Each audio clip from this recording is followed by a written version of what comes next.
নমস্কাৰ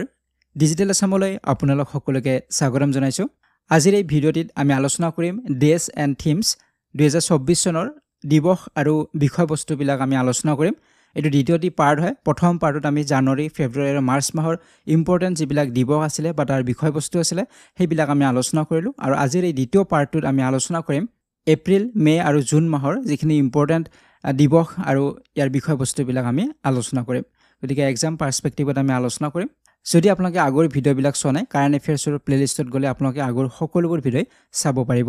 এইখিনিতে আপোনালোক জনাব বিচাৰিম যিসকলে 2023 বা 2024 এই সকলোবিলাকৰে কাৰেণ্ট এফেয়াৰ্ছ পাব বিচাৰে তেনেহলে এই কোৰ্সটো ল'ব পাৰে পিডিএফ কোৰ্স ইয়াত মক টেষ্টটো দিয়া আছে আপোনালোকে প্ৰেক্টিছৰ বাবে মক টেষ্টটো দিব পাৰিব 2023 2024 আৰু কোৰ্সটো পাৰচেজ কৰাৰ এবছৰলৈকে প্ৰতি মাহে আপডেট পাই থাকিব তাত মান্থলি ই-বুক আপোনালোকে পাই থাকিব তো যদি ইন্টাৰেস্টেড হয় আপোনালোকে এই কোৰ্সটোৰ জৰিয়তে প্ৰিপাৰেচন কৰিব পাৰিব কাৰেণ্ট এফেয়াৰ্ছৰ ইয়াত Assam north east national international সকলোবিলাক ইনক্লুড কৰা আছে ইয়াৰ ওপৰত আপকামিং যে জিটিপিজিটি ৰিক্ৰুটমেন্ট এক্সাম ইয়াৰ পেডাগজিৰ বাবে 50 মাৰ্কছৰ syllabus wise video lecture PDF notes additional notes mock test সকলোখিনি দিয়া আছে তো এইটো কোৰ্সটো আপোনালোকে ল'ব পাৰে যদি ইন্টাৰেস্টেড হয় আৰু আসাম জিকে বা Assam and it's people year PDF course আৰু লগতে 6000 মক টেষ্ট কুৱেশ্যন দিয়া আছে তো এইবিলাক যদি কোৰ্স আপোনালোকে পাৰচেজ কৰিব বিচাৰে ডিজিটেল আসাম মোবাইল এপটো ডাউনলোড কৰি ল'ব তাতে এই কোৰ্সসমূহ পাৰচেজ কৰিব পাৰিব আৰু এক্সেছ কৰিব পাৰিব নাইবা digitalassam.in ৱেবছাইটটোৰ পৰা আপোনালোকে পাৰচেজ আৰু এক্সেছ কৰিব পাৰিব গতিকে লিংকবিলাক ডেসক্ৰিপচন বক্সত দিয়া আছে তো এতিয়া আৰম্ভ কৰিছো আজিৰ ভিডিঅ'টি প্ৰথমে আমি এপ্ৰিল মাহৰ যিখিনি ইম্পৰ্টেন্ট দিৱস আৰু বিষয়বস্তু এইখিনি আমি আলোচনা কৰিম প্ৰথমটো হৈছে দা ইন্টাৰনেশ্যনেল ডে অফ কনসায়েন্স আন্তঃৰাষ্ট্ৰীয় বিবেক দিৱস আৰু এই দিৱসটো পালন কৰা হয় 5 এপ্ৰিল তাৰিখত আন্তঃৰাষ্ট্ৰীয় বিবেক দিৱস 5 এপ্ৰিল তাৰিখত পালন কৰা হয় এই দিৱসটো পালন কৰাৰ উদ্দেশ্য হৈছে শান্তি সম্প্ৰীতি এইবিলাক যাতে আমাৰ গোটেই বিশ্বতে বিয়পি থাকে আমি যাতে শুদ্ধ ডিসিশন ল'ব পাৰো সিদ্ধান্তবিলাক যাতে আমি শুদ্ধকে লওঁ আমি আবেগিকভাৱে নহয় বিবেক ব্যৱহাৰ কৰি যাতে আমি সিদ্ধান্তবিলাক লওঁ আৰু গোটেই বিশ্বতে আমাৰ শান্তি সম্প্ৰীতি বিৰাজ কৰি থাকে তাৰ উদ্দেশ্যৰে এই দিৱসটো পালন কৰা হয় ইয়াৰ এই বছৰৰ যেটো থিম আছিল promoting the culture of peace and love and conscience গতিকে এই বছৰৰ থিমটো হৈছে promoting culture of peace and love and conscience নেক্সটলৈকে আহিছো ইন্টাৰনেশ্যনেল মাইণ্ড এৱাৰনেছ ডে আন্তঃৰাষ্ট্ৰীয় খনি সজাগতা দিৱস এই দিৱসটো পালন কৰা হয় 4 এপ্ৰিল তাৰিখত আৰু এই দিৱসটোৰ জৰিয়তে এটা এৱাৰনেছ এটা সজাগতা বিয়পোৱা হয় যুদ্ধ ক্ষেত্ৰত আমাৰ যিবিলাক মাইণ্ড লেণ্ড মাইণ্ড থোৱা হয় এই লেণ্ড মাইণ্ড ৰিলেটেড যিবিলাক এক্টিভিটিছৰ কাৰণে বিভিন্ন সাধাৰণ জনতাৰ প্ৰাণহানি হয় বিভিন্ন ক্ষতি হয় আমাৰ পৰিবেশ বিনষ্ট হয় গতিকে এই এক্টিভিটিছবিলাক বন্ধ কৰিব লাগে ইয়াৰ বাবে এটা সজাগতা অলৰেডি বহুত কান্ট্ৰি চুক্তি স্বাক্ষৰ কৰিছে কিন্তু কিছু কান্ট্ৰি এতিয়াও আছে যিবিলাকে এই চুক্তি স্বাক্ষৰ কৰা নাই তেওঁলোকৰ এতিয়াও এক্টিভ লেণ্ডমাইন যথেষ্ট আছে গতিকে ইয়াৰ সজাগতাৰ বাবে কিমান ক্ষতিকাৰক হয় তাৰ সজাগতাৰ বাবে এই দিৱস পালন কৰা হয় আৰু এই বছৰৰ থিম আছিল প্ৰটেক্টিং লাইভছ বিল্ডিং পিস এইটো আছিল এই বছৰৰ থিম আছিল কাৰণ আমাৰ লাইভছ বিলাক প্ৰটেক্ট কৰিব লাগিব আৰু শান্তি নিৰ্মাণ কৰিব লাগিব সেইটো আছিল এই বছৰৰ থিম নেক্সটলৈকে আইছো নেশ্যনেল মেৰিটাইম ডে ৰাষ্ট্ৰীয় সামুদ্ৰিক দিৱস নেশ্যনেল মেৰিটাইম ডে পালন কৰা হয় 5 এপ্ৰিল তাৰিখত প্ৰতি বছৰে পালন কৰা হয় 5 এপ্ৰিল তাৰিখটোক নেশ্যনেল মেৰিটাইম ডে বা ৰাষ্ট্ৰীয় সামুদ্ৰিক দিৱস হিচাপে পালন কৰা হয় এই দিৱসটো এই কাৰণে পালন কৰা হয় ইণ্ডিয়াৰ প্ৰথমখন নিজৰ ভেসেল বা শিপ আছিল এছএছ লয়েলটি এইখন আছিল ইণ্ডিয়াৰ প্ৰথম নিজৰ ভাৰতৰ নিজৰ এখন ভেসেল বা শিপ এছএছ লয়েলটি যিখন সেল কৰিছিল মুম্বাইৰ পৰা লণ্ডনলৈকে 1919 ত 5 এপ্ৰিল তাৰিখত সেই কাৰণে 5 এপ্ৰিল তাৰিখটোকে ৰাষ্ট্ৰীয় সামুদ্ৰিক দিৱস হিচাপে পালন কৰা হয় আৰু এই বছৰৰ থিম আছিল navigating the future safety first navigating the future safety first হৈছে এই বছৰৰ থিম আমি বেছি এক্সপ্লেইন নকৰো আৰু থিম বিলাক উইকলি কাৰেণ্ট এফেয়াৰ্ছৰ ভিডিঅ'বিলাকত আমি যেনেদৰে এক্সপ্লেইন কৰো ইয়াতে আমি এক্সপ্লেইন কৰা নাই জাস্ট আপোনালোকে দিৱস আৰু তাৰ থিম বিলাক মনত ৰাখিবলৈ চেষ্টা কৰিব এতিয়া আইছো নেক্সট দিৱসটোলৈ এইটো হৈছে ওয়াৰ্ল্ড হোমিওপ্যাথি ডে বিশ্ব হোমিওপ্যাথি দিৱস এইটো কুৱেশ্যন এক্সামত বহুবাৰে সুধিছে বিভিন্ন এক্সামত তো ওয়াৰ্ল্ড হোমিওপ্যাথি ডে হৈছে বিশ্ব হোমিওপ্যাথি দিৱস পালন কৰা হয় 10 এপ্ৰিল তাৰিখত প্ৰতি বছৰে পালন কৰা হয় আৰু এটা ইম্পৰ্টেন্ট হৈছে এই দিৱসটোৰ লগত জড়িত যে দিৱসটো এজন ব্যক্তিৰ জন্মদিনটোত পালন কৰা হয় তেওঁ হৈছে ডক্টৰ স্যামুৱেল হানেমান তেওঁ আছিল ফাউণ্ডাৰ আছিল হোমিওপ্যাথিৰ তেখেত ফাউণ্ডাৰ হয় ডক্টৰ স্যামুৱেল হানেমান গতিকে তেওঁৰ জন্মদিনটোতে পালন কৰা হয় বিশ্ব হোমিওপ্যাথি দিৱস 10 এপ্ৰিল তাৰিখত তো এই পইণ্টটো আপোনালোকে মনত ৰাখিব লাগিব তেওঁ জাৰ্মান ফিজিচিয়ান আছিলে বা কেমিষ্ট আছিলে গতিকে তেওঁৰ জন্মদিনটোকে পালন কৰা হয় তো এইটো প্ৰশ্ন সুধিব পাৰে যে কাৰ জন্মদিনটো বিশ্ব হোমিওপেথি দিৱস হিচাপে পালন কৰা হয় এই বছৰৰ থিম কি আছিলে এই বছৰৰ থিম আছিলে হোমিও পৰিবাৰ ওৱান হেল্থ ওৱান ফেমিলি গতিকে হোমিওপেথি আমি ব্যৱহাৰ কৰিব লাগে ইয়াৰ জৰিয়তে আমাৰ পৰিয়ালটো সুৰক্ষিত হ'ব আমাৰ স্বাস্থ্য সুৰক্ষিত হ'ব সেইটো আছিলে এই বছৰৰ থিম আছিলে এতিয়া আছো নেক্সট আমাৰ দিৱসলৈকে সেইটো হৈছে ৱৰ্ল্ড হেল্থ ডে বিশ্ব স্বাস্থ্য দিৱস আৰু বিশ্ব স্বাস্থ্য দিৱস কেতিয়া পালন কৰা হয় আমি জানোৱে সকলোৱে 7 এপ্ৰিল তাৰিখত পালন কৰা হয় বিশ্ব স্বাস্থ্য দিৱস আৰু এই দিৱসটো 7 এপ্ৰিল তাৰিখত এই কাৰণে পালন কৰা হয় যে হু যাক আমি জানো ৱৰ্ল্ড হেল্থ অৰ্গেনাইজেশ্যন বিশ্ব স্বাস্থ্য সংস্থা এই সংস্থাটোৰ জন্ম হৈছিলে 1948 7 এপ্ৰিল তাৰিখত আৰু সেই কাৰণে প্ৰতি বছৰে 7 এপ্ৰিল তাৰিখতে বিশ্ব স্বাস্থ্য দিৱস পালন কৰা হয় আৰু এই বছৰৰ থিম আছিলে মাই হেল্থ মাই ৰাইট যে মোৰ স্বাস্থ্য মোৰ অধিকাৰ আছিলে এই বছৰৰ থিম আছিলে নেক্সটলৈকে আহিছোঁ নেশ্যনেল ছেফ মাদাৰহুড ডে ৰাষ্ট্ৰীয় সুৰক্ষিত মাতৃত্ব দিৱস আৰু এইটো প্ৰতি বছৰে 11 এপ্ৰিল তাৰিখত পালন কৰা হয় নেশ্যনেল ছেফ মাদাৰহুড ডে আৰু এই দিৱসটো পালন কৰা হয় মেটাৰনেল ছেফটিৰ কাৰণে যে মহিলাসকলৰ প্ৰেগনেন্সিৰ সময়ত বিভিন্ন ধৰণৰ অসুবিধা হ'ব পাৰে বা তাৰ ডেলিভাৰীৰ ক্ষেত্ৰত যাতে কোনো ধৰণৰ অসুবিধাৰ সৃষ্টি নহয় গতিকে এই সময়ছোৱাত যিমানবিলাক কেয়াৰ ল'ব লাগে যত্ন ল'ব লাগে এইবিলাকৰ বাবে এটা সজাগতাৰ বাবে এই দিৱসটো পালন কৰা হয় কাৰণ এই সময়ছোৱাখিনিত যথেষ্ট সচেতন হ'ব লগা হয় বিভিন্ন যত্ন ল'ব লগা হয় গতিকে এই কথাবিলাক যাতে সেই মহিলাসকলে জানে বুজে আৰু তেনেধৰণে যাতে সিহঁতৰ মাতৃত্বটোক সুৰক্ষিত কৰিব পাৰে তাৰ বাবে এই দিৱসটো পালন কৰা হয় গতিকে নেশ্যনেল ছেফ মাদাৰহুড ডে প্ৰথম পালন কৰা হৈছিলে আমাৰ গভৰ্ণমেণ্টৰ দ্বাৰাই পালন কৰা হৈছিলে চৰকাৰৰ দ্বাৰা সেয়া 2003 চনৰ 11 এপ্ৰিলত আছিলে প্ৰথম পালন কৰা হৈছিলে তেতিয়াৰ পৰাই প্ৰতি বছৰে পালন কৰি অহা হৈছে এতিয়া আহিছোঁ নেক্সট দিৱস সেইটো হৈছে ৱৰ্ল্ড হেৰিটেজ ডে বিশ্ব ঐতিহ্য দিৱস বিশ্ব ঐতিহ্য দিৱস পালন কৰা হয় প্ৰতি বছৰে 18 এপ্ৰিল তাৰিখত পালন কৰা হয় ইয়াক international day for monuments and sites বুলিও জনা যায় ঠিক আছে ৱৰ্ল্ড হেৰিটেজ ডে বা international day for monuments and sites বুলিও জনা যায় এনুৱেলি 18 এপ্ৰিল তাৰিখত ইয়াক পালন কৰা হয় ইয়াৰ উদ্দেশ্য এটাই যে আমাৰ কালচাৰেল যি ডাইভাৰ্চিটি আছে বেলেগ বেলেগ কালচাৰ আছে আমাৰ গোটেই বিশ্বত কালচাৰেল যিবিলাক হেৰিটেজ আছে এইবিলাকক প্ৰটেক্ট কৰাটো যথেষ্ট প্ৰয়োজন হয় এইবিলাকক আমি সংৰক্ষিত কৰিব লাগিব সুৰক্ষিত কৰি ৰাখিব লাগিব ফিউচাৰ জেনেৰেশ্যনৰ বাবে গতিকে এই উদ্দেশ্যৰে এই দিৱসটো পালন কৰা হয় আৰু এই বছৰৰ থিম আছিলে disasters and conflicts through the lens of the Venice charter এতিয়া আহিছোঁ নেক্সট দিৱসলৈ সেইটো হৈছে জালিয়ানৱালা বাগ হত্যাকাণ্ড দিৱস আৰু এই দিৱসটো পালন কৰা হয় 13 এপ্ৰিল তাৰিখত পালন কৰা হয় তো এই বিষয়ে আমি সকলোৱে জানোৱে কিছু পৰিমাণে যে অমৃতসৰ হত্যাকাণ্ড বুলি ইয়াক জনা যায় কাৰণ 1919 13 এপ্ৰিল তাৰিখত জেনেৰেল ডায়াৰ তেখেত ব্ৰিটিছ অফিচাৰ আছিলে তো অপেন ফায়াৰ কৰিছিলে জালিয়ানৱালা বাগত যি পাঞ্জাবৰ অমৃতসৰত অৱস্থিত তাত পিছফুলি বহু লোক প্ৰটেষ্ট কৰিছিলে ৰলেট এক্টৰ প্ৰটেষ্ট কৰিছিলে ৰলেট এক্টৰ এগেইনষ্টত তেওঁলোকে প্ৰতিবাদ কৰি আছিলে আৰু শান্তিপূৰ্ণভাৱে প্ৰতিবাদ কৰিছিলে আৰু তেওঁলোকক গেট বন্ধ কৰি অপেন ফায়াৰ কৰা হৈছিলে আৰু সেয়া কৰিছিলে জেনেৰেল ডায়াৰ ব্ৰিটিছ অফিচাৰে 1919 13 এপ্ৰিল তাৰিখত আৰু সেইকাৰণে এই দিৱসটো পালন কৰা হয় 13 এপ্ৰিল তাৰিখত আৰু ইয়াৰ কোনো ধৰণৰ স্পেচিফিক তেনেধৰণৰ থিম নাথাকে প্ৰতি বছৰে যে থিম থাকিব তেনেধৰণৰ থিম ইয়াতে নাই এতিয়া আহিছোঁ নেক্সট দিৱসলৈকে এইটো হৈছে ডক্টৰ আম্বেদকাৰ জয়ন্তী ডক্টৰ আম্বেদকাৰ জয়ন্তী দিৱস কেতিয়া পালন কৰা হয় আম্বেদকাৰ জয়ন্তীক আমি ভীম জয়ন্তী বুলিও জানো আৰু ইয়াৰ এনুৱেলি পালন কৰা হয় প্ৰতি বছৰে 14 এপ্ৰিল তাৰিখত আৰু এই দিৱসটো জৰিয়তে ডক্টৰ ভীমৰাও ৰামজী আম্বেদকাৰৰ জন্মদিন আমি পালন কৰোঁ বা তেওঁৰ জন্মদিনটোকে আম্বেদকাৰ জয়ন্তী বুলি আমি জানো এই পইণ্টটো আমি মনত ৰাখিব লাগিব কাৰ জন্মদিনটোক আম্বেদকাৰ জয়ন্তী হিচাপে পালন কৰা হয় ডক্টৰ ভীমৰাও ৰামজী আম্বেদকাৰৰ জন্মদিনটো কেতিয়া পালন কৰা হয় 14 এপ্ৰিল তাৰিখত তেওঁৰ জন্ম হৈছিলে 1891 14 এপ্ৰিল তাৰিখত ইয়াৰো কোনো ধৰণৰ স্পেচিফিক থিম নাই এতিয়া আহিছোঁ নেক্সট আমাৰ দিৱসলৈকে এইটো হৈছে নেশ্যনেল পঞ্চায়তী ৰাজ ডে ৰাষ্ট্ৰীয় পঞ্চায়তী ৰাজ দিৱস তো এইটোৰ ওপৰত প্ৰশ্ন আহে এই বিষয়ে নিশ্চয় আপোনালোকে পঢ়িছেই অলৰেডি যে নেশ্যনেল পঞ্চায়তী ৰাজ ডে পালন কৰা হয় প্ৰতি বছৰে 24 এপ্ৰিল তাৰিখত প্ৰতি বছৰে 24 এপ্ৰিল তাৰিখত পালন কৰা হয় কাৰণ এই দিনটোতে পঞ্চায়তী ৰাজ যিটো ছিষ্টেম আমাৰ ভাৰতবৰ্ষত এষ্টাব্লিছ হৈছিলে কেতিয়া 24 এপ্ৰিল তাৰিখত কিমান চনৰ 1993 গতিকে আমি যদি চাওঁ যে 1993 24 এপ্ৰিল তাৰিখত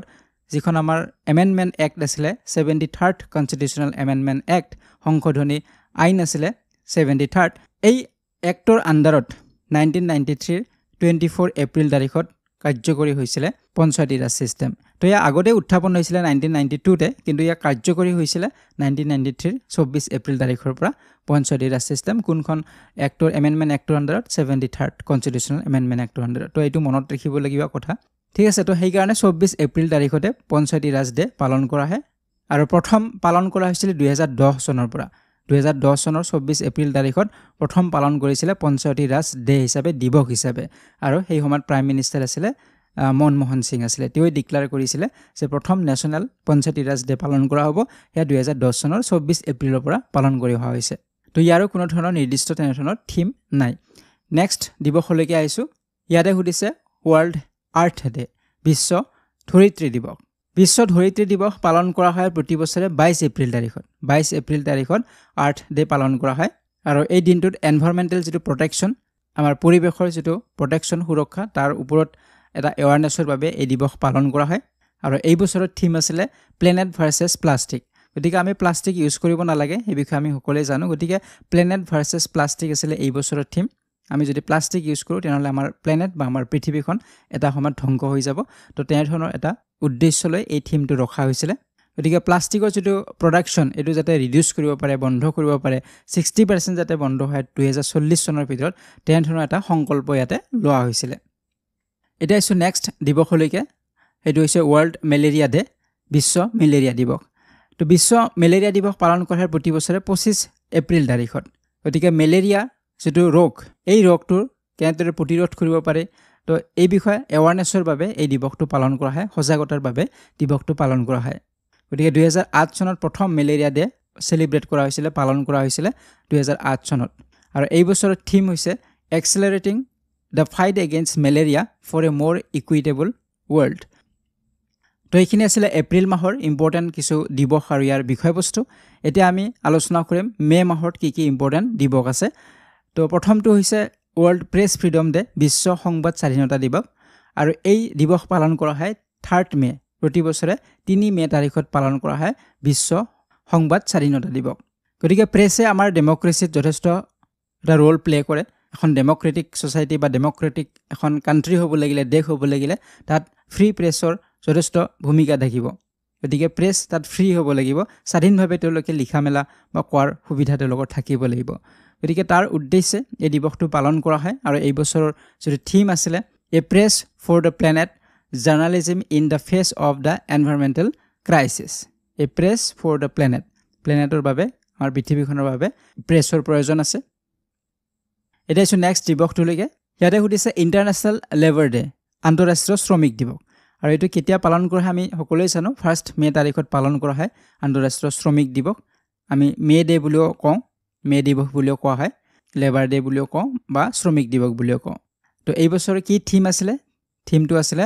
two ensure work place safety and health mindset climate change. গতিকে ৱৰ্ক প্লেছ ছেফ হ'ব লাগিব, নিৰাপদ হ'ব লাগিব। য'ত কাম কৰে তাত পুৰুষ মহিলা উভয়ে কাম কৰিব, সেই ৱৰ্ক প্লেছটো নিৰাপদ হ'ব লাগিব। মহিলাসকলৰ বাবেও তাত নিৰাপদ স্থান হ'ব লাগিব য'ত তেওঁলোকে কাম কৰিব। সেয়া যিকোনো ইনষ্টিটিউশ্যন, যিকোনো ঠাই হ'ব পাৰে। গতিকে এই বছৰৰ থিম সেইটোৱে আছিলে ensure work place safety and health mindset climate change.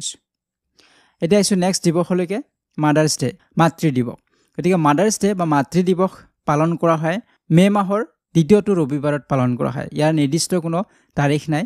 মে' মাহৰ 2টো ৰবিবাৰত প্ৰতি বছৰে পালন কৰা হয়। গতিকে কিছুমান দেশ আছে যিবিলাকে মাতৃ দিৱস তেওঁলোকে বেলেগ তাৰিখতো পালন কৰা হয়, কিন্তু ইউনাইটেড ষ্টেটছৰ যিটো মাদাৰ্ছ ডে হয় এইটো পালন কৰে 2nd ছানডে ইন মে' মাহৰ 2টো ৰবিবাৰত। আৰু আমাৰ ভাৰতবৰ্ষ সেই তাৰিখটোতে পালন কৰে। গতিকে ইণ্ডিয়া বুলি নহয়, আৰু বহুতো কাণ্ট্ৰি আছে যিবিলাকে 2টো ৰবিবাৰত, মে' মাহৰ 2টো ৰবিবাৰতে মাতৃ দিৱস পালন কৰে।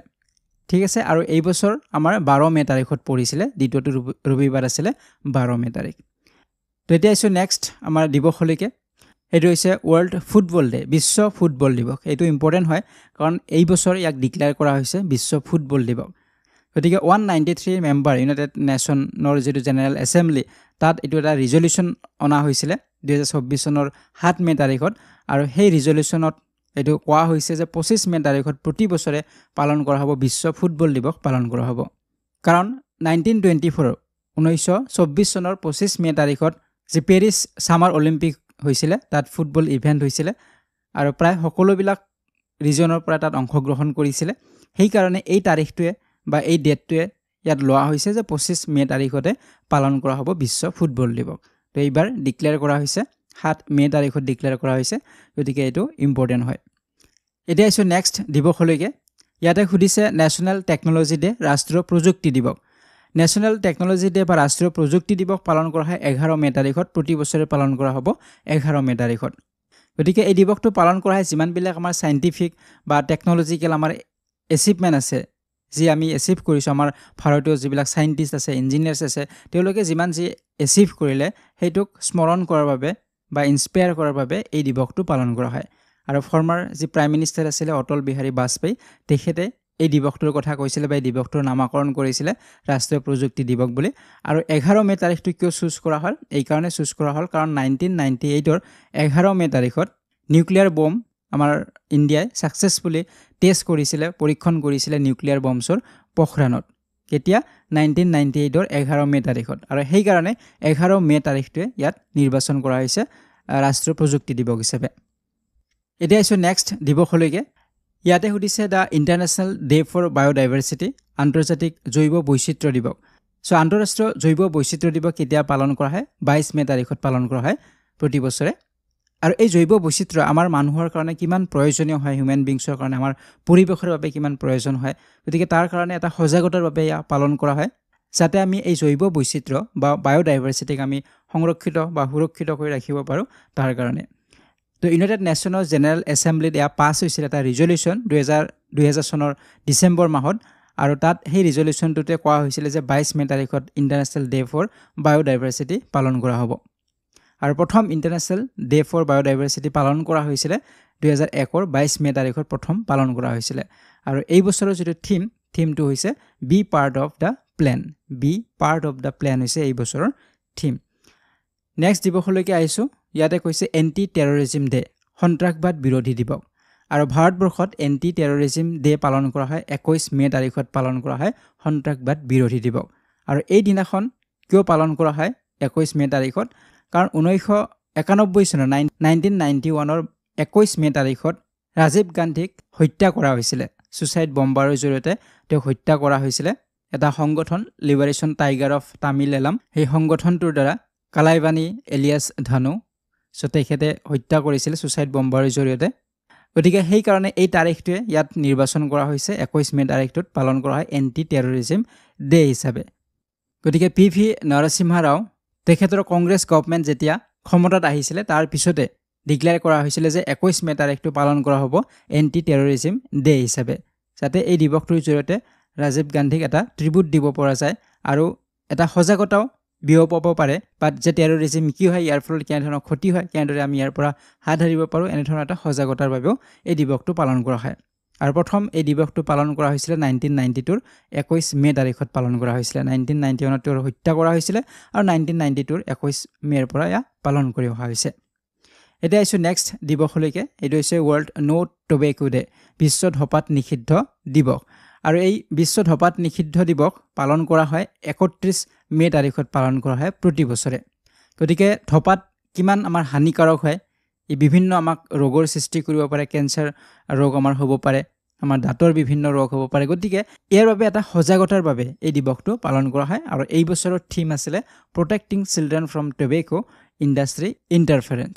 তো এইটো আছিলে এই বছৰৰ থিম আছিলে গতিকে ফিউচাৰ জেনেৰেশ্যনে যাতে টোবেকো বা ধঁপাত যাতে তেওঁলোকে কনজিউম নকৰে তেওঁলোকে গ্ৰহণ নকৰে সেৱন নকৰে তাৰ কাৰণে এটা সজাগতাৰ সৃষ্টি কৰিব লাগিব কিমান ই ক্ষতিকাৰক হয় এটা সজাগতাৰ সৃষ্টি কৰিব লাগিব যাতে ফিউচাৰ জেনেৰেশ্যনে ইয়াৰ পৰা বাচি থাকিব পাৰে তো এইখিনি আছিলে মে মাহৰ এতিয়া আমি জুন মাহৰ যিখিনি ইম্পৰ্টেণ্ট দিৱস সেইখিনি আমি আলোচনা কৰিম প্ৰথমটো হৈছে ৱৰ্ল্ড এনভাইৰনমেণ্ট ডে বিশ্ব পৰিৱেশ দিৱস পালন কৰা হয় প্ৰতি বছৰে 5 জুন তাৰিখত আৰু এই বছৰৰ যেটো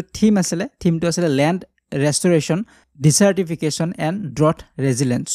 তো এইটো আছিলে এই বছৰৰ থিম আপোনালোকে মনত ৰাখিব ইয়াৰ ওপৰত আপোনালোকে মনত ৰাখিব ইয়াত এটা কেম্পেইন লঞ্চ কৰা হৈছিলে আৰু কেম্পেইনটো আছিলে এক পেৰ মা কে নাম বুলি এটা কেম্পেইন চলোৱা হৈছিলে যাতে সকলোৱে মা মানে ধৰিত্ৰীৰ কথা কৈছে পৃথিৱীৰ কথা কৈছে এই পৃথিৱীৰ কাৰণে যাতে সকলোৱে এজোপা গছ ৰোপণ কৰে তাৰ এটা কেম্পেইন আছিলে সেইকাৰণে কোৱা হৈছে এক পেৰ মাঁ কে নাম আৰু এইটো কেম্পেইন লঞ্চ কৰা হৈছিলে 2024 ৰ 5 জুন তাৰিখত ঠিক আছে প্ৰধানমন্ত্ৰী আমাৰ নৰেন্দ্ৰ মোদীৰ দ্বাৰা এটা হৈছে নেক্সট দিৱসলৈকে এইটো হৈছে ৱৰ্ল্ড ব্লাড ডোনৰ ডে বিশ্ব ৰক্তদাতা দিৱস গতিকে আমি ৰক্তদান যেটো দিৱস বা ৰক্তদান কিমান প্ৰয়োজনীয় হয় ই কেনেদৰে মানুহক মৃত্যুৰ পৰা হাত সাৰিব পাৰে বা আমাৰ শৰীৰটোৰ বাবেও ভাল হয় তো এয়া সজাগতাৰ বাবে এই দিৱসটো পালন কৰা হয় বিশ্ব ৰক্তদাতা দিৱস কেতিয়া 14 জুন তাৰিখত প্ৰতি বছৰে পালন কৰা হয় গতিকে ৰক্তদান কৰি কেনেদৰে আমি আনৰ জীৱন বচাব পাৰো তাৰ এটা সজাগতাৰ বাবে এই দিৱসটো পালন কৰা হয় আৰু 14 জুন তাৰিখত কিয় পালন কৰা হয় কাৰণ এগৰাকী বায়োলজিষ্ট আছিলে তেখেত আছিলে কাৰ্ল লেন্ডষ্টেইনাৰ তেখেতৰ জন্ম হৈছিলে 1886 14 জুন তাৰিখত আৰু তেওঁৰ জন্মদিনটোতে পালন কৰা হয় ৱৰ্ল্ড ব্লাড ডোনৰ ডে কাৰণ তেখেতে ডিস্কভাৰ কৰিছিলে চাৰিটা ডিফাৰেন্ট টাইপছ অফ ব্লাড গ্ৰুপৰ চাৰিটা টাইপছ এ বি অ আৰু এ বি এই চাৰিটা টাইপছ তেখেতে ডিস্কভাৰ কৰিছিলে গতিকে এই চাৰিটা হৈছে কমন ব্লাড গ্ৰুপ হয় আৰু RH ফেক্টৰৰ কাৰণে আমি পজিটিভ নেগেটিভ এনেধৰণে পাওঁ গতিকে A পজিটিভ A নেগেটিভ এনেদৰে আমাৰ 8টা আমাৰ ব্লাড গ্ৰুপ হয় ঠিক আছে কিন্তু মেইনলি বা কমন ব্লাড গ্ৰুপ হৈছে 4টা আৰু ইয়াক কোনে ডিস্কভাৰ কৰিছিল আৱিষ্কাৰ কৰিছিল কাৰ্ল লেন্ডষ্টেইনাৰে আৰু সেই কাৰণে তেওঁৰ জন্মদিনটোতে পালন কৰা হয় বিশ্ব ৰক্তদাতা দিৱস আৰু এই বছৰৰ থিম কি আছিল এই বছৰৰ থিম আছিল 20 years of celebrating giving thank you blood donors গতিকে ইয়া 20 বছৰ কমপ্লিট হ'ল যেতিয়াৰ পৰা পালন কৰা হৈছে গতিকে 20 বছৰ এটা সেলিব্ৰেশন কৰা হৈছে আৰু যিমান ব্লাড ডোনৰ্স আছে তেওঁলোকক ধন্যবাদ দিয়া হৈছে এতিয়া আছে আমাৰ শেষৰটো দিৱস এটো হৈছে নেশ্যনেল ষ্টেটিষ্টিক্স ডে ৰাষ্ট্ৰীয় পৰিসংখ্যা দিৱস আৰু ৰাষ্ট্ৰীয় পৰিসংখ্যা দিৱস পালন কৰা হয় প্ৰতি বছৰে 29 জুন তাৰিখত পালন কৰা হয় আৰু এই দিৱসটো প্ৰফেসৰ প্ৰশান্ত চন্দ্ৰ মহালনবিছ তেখেতৰ জন্মদিনটোক স্মৰণ কৰা হয় এই দিৱসটোৰ জৰিয়তে আৰু 2007 চনৰ পৰা ইয়া পালন কৰি অহা হৈছে আৰু প্ৰফেসৰ প্ৰশান্ত চন্দ্ৰ মহালনবিছ তেখেত আছিল ফাদাৰ অফ ষ্টেটিষ্টিক্স বুলি কোৱা হয় পৰিসংখ্যাৰ পিতৃ বুলি কোৱা হয় ভাৰতবৰ্ষৰ গতিকে তেওঁৰ নামতে পালন কৰা হয় এই দিৱসটো ৰাষ্ট্ৰীয় পৰিসংখ্যা দিৱস আৰু এই বছৰৰ থিম আছিল use of data for decision making গতিকে ডিসিশন মেকিংৰ বাবে আমি ইউজ কৰিব লাগিব ডেটা তো এইটো আছিল এই বছৰৰ থিম ঠিক আছে তো আমি জানুৱাৰীৰ পৰা জুনলৈকে গোটেইখিনি ইম্পৰ্টেন্ট যিখিনি দিৱস আৰু তাৰ বিষয়বস্তুখিনি আমি আলোচনা কৰিলো গতিকে দিৱসৰ ওপৰত প্ৰশ্ন আহে আৰু বিষয়বস্তুৰ ওপৰত প্ৰশ্ন আহে তো এইখিনি আপোনালোকে ভালদৰে মনত ৰাখিব আগন্তুক যিকোনো এক্সামৰ কাৰণে এইবিলাক প্ৰয়োজনীয় হয় এডিআৰই বুলি নহয় আসাম টেটত হ'ব পাৰে আসাম পুলিচ হ'ব পাৰে সকলো এক্সামৰ কাৰণে এইখিনি যথেষ্ট প্ৰয়োজনীয় হ'ব ঠিক আছে তো এই ভিডিঅ'তে ইমানখিনি আছিল পৰৱৰ্তী ভিডিঅ'ত পুনৰ লগ পোৱাৰ আশাৰে আজিৰ ভিডিঅ'টিৰ পৰা বিদায় লৈছো ধন্যবাদ